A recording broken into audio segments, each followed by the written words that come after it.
जय माता जी, जय भगवती, जय नवदुर्गा। आज दुर्गा सप्तशती का 6वां अध्याय आगे पढ़ते हैं और माँ भगवती के चरण में अर्पण करते हैं। प्रेम और भाव से जय अम्बे बोलते हैं। सर्वमंगल मांगल्ये शिवे सर्वार्थ साधिके शरण्ये त्र्यंबके गौरी नारायणी नमोस्तुते। दुर्गा सप्तशती का 6वां अध्याय धूम्रलोचन वध। उसमें ध्यान है कि मैं सर्वज्ञ ईश्वर भैरव के अंक में निवास करने वाली पद्मावती देवी का स्मरण करता हूँ, जो नागराज के आसन पर बैठी है और नागों के फणों से प्रकाशित मणियों की विशाल माला से उनका शरीर उद्भासित हो रहा है। उनका तेज सूर्यदेव के समान है और 3 नेत्रों से उनकी शोभा बढ़ी हुई है। हाथों में माला, कुंभ, कपाल और कमल लिए हुए है और मस्तक पर अर्धचंद्रकार मुकुट शोभित है। माँ भगवती की जय। इस प्रकार ऋषि बोले। देवी जी का इस प्रकार का वचन सुनकर दूत क्रोध से लाल होकर लौट आया और फिर दैत्यराज को विस्तार के साथ सभी बातें सुना दी। दूत के वचन सुनते ही दैत्यराज क्रोध से भर गया। दैत्यों के सेनापति धूम्रलोचन से बोला कि हे धूम्रलोचन, तुम देर मत करो, अपनी सेना के साथ वहां जाकर उस दुष्टा को केश से पकड़कर बलपूर्वक घसीटते हुए यहाँ जल्दी ले आओ। उसकी रक्षार्थ यदि कोई भी वहाँ दूसरा उपस्थित हो, चाहे वो देवता, यक्ष, गंधर्व कोई भी हो, उसे मार डालो। ऋषि बोले। आज्ञा पाते ही वह धूम्रलोचन दैत्य 60,000 असुरों की सेना लेकर शीघ्र चल पड़ा।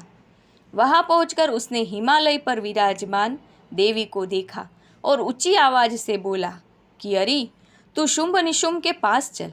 यदि अभी भी प्रसन्नतापूर्वक मेरे स्वामी के पास नहीं चलेगी तो स्मरण रख, तुझे बालों से पकड़कर घसीटते हुए बलपूर्वक मैं ले जाऊंगा।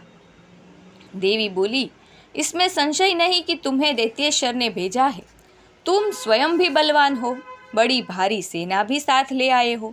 इस प्रकार की दशा में मुझे बलपूर्वक ले आओ तो मैं तुम्हारा क्या कर सकती हूँ। ऋषि बोले। जब इस प्रकार का उसे उत्तर मिला तो धूम्रलोचन असुर देवी की ओर दौड़ा।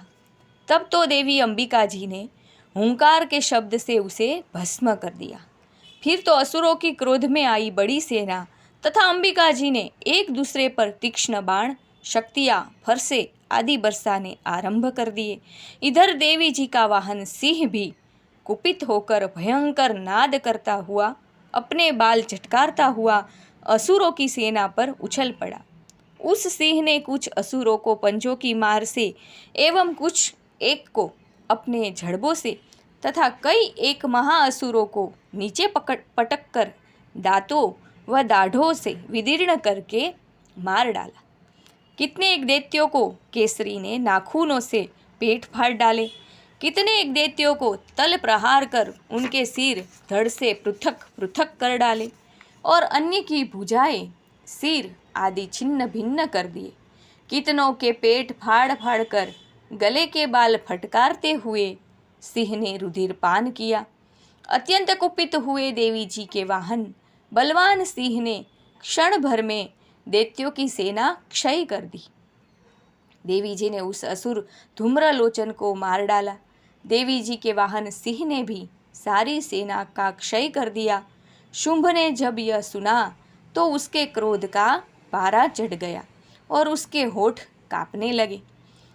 झट शुंभ ने चंड तथा मुंड दोनों दैत्यों को आज्ञा दी कि हे चंड तथा मुंड, तुम दोनों बड़ी भारी सेना लेकर वहां पहुंचो, उसे जल्दी से यहाँ ले आओ। उसे सेना लेकर खींचकर या बांध कर ले आओ। यदि इस प्रकार लाने में तुम लोगों को संशय हो तो युद्ध करो। सभी प्रकार के अस्त्र शस्त्रों से सारे असुर मिलकर उसे मार डालो। उस दुष्टा के मर जाने पर एवं सिंह के भी मारे जाने पर जिस दशा में भी अंबिका पड़ी हो, उसे बांधकर अपने साथ लेकर शीघ्र आओ। दुर्गा सप्तशती का 6वां अध्याय समाप्त होता है। धूम्रलोचन वध कर दिया माँ अंबिका ने। बोलो माँ अंबिका भगवती की जय।